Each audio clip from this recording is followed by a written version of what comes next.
किती गेले किती उडून गेले भरारा, संपला नाही आणि संपणार नाही आदिवाशांचा दरारा, आदिवाशांचा दरारा।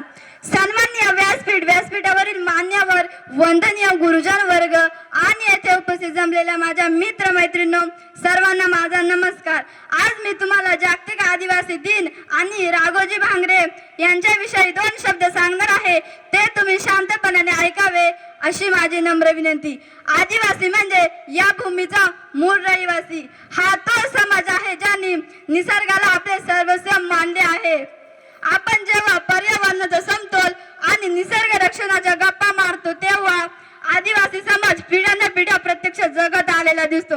जल, जंगल आणि जमीन यांचे रक्षण कसे करायचे हे आदिवासी संस्कृतीने आपल्याला शिकवले आहे, परंतु प्रगतीच्या नावाखाली जंगले कापली जात आहे, त्यामुळे आदिवासींचे अस्तित्व धोक्यात येत आहे। त्यांची संस्कृती, भाषा, जल, जंगल आणि जमीन यांचे रक्षण करणे हे केवळ त्यांचेच कर्तव्य नाही, तर आपल्या सर्वांचे कर्तव्य आहे।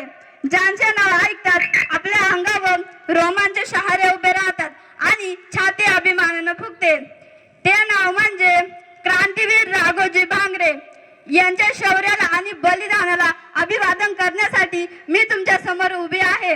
राघोजी भांगरे यांचा जन्म अहमदनगर जिल्ह्यातील अकोले तालुक्यातील देवगाव येथे महादेव कोळी समाजात झाला।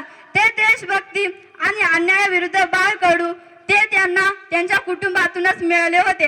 त्यांचे वडील रामचंद्र भांगरे यांनी इंग्रजांविरुद्ध बंड केले होते, म्हणून राघोजी भांगरे यांच्या रक्तातच क्रांतीची ठिणगी होती। राघोजी भांगरे यांचा दरारा इतका मोठा होता की जुलमी अधिकारी आणि ब्रिटिश सावकार त्यांच्या पुढे थरथर कापायचे,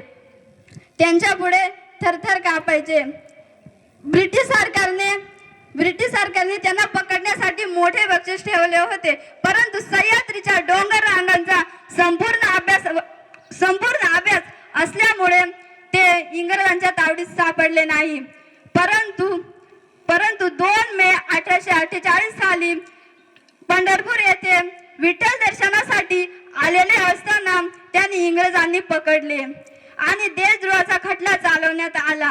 2 मे 1848 रोजी मध्यवर्ती ठाण्याच्या कारागृहात या वाघाला फाशी देण्यात आली। फाशीवर जातानाही त्यांच्या चेहऱ्यावर भीती नव्हती, तर देशासाठी दिलेला अभिमान होता। आज राघोजी भांगरे आपल्यात नाहीत, पण त्यांनी पेटवलेली क्रांतीची मशाल अजूनही आपल्याला अन्यायाविरुद्ध लढण्याची प्रेरणा देते। अशा या सह्याद्रीच्या वाघाला आणि थोर क्रांतीवीराला माझे कोटी कोटी प्रणाम, कोटी कोटी प्रणाम।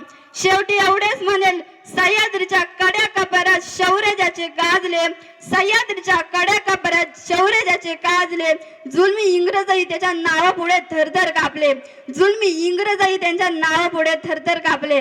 अशा या राघोजीच्या चरणावर मस्तक माझे झुकले।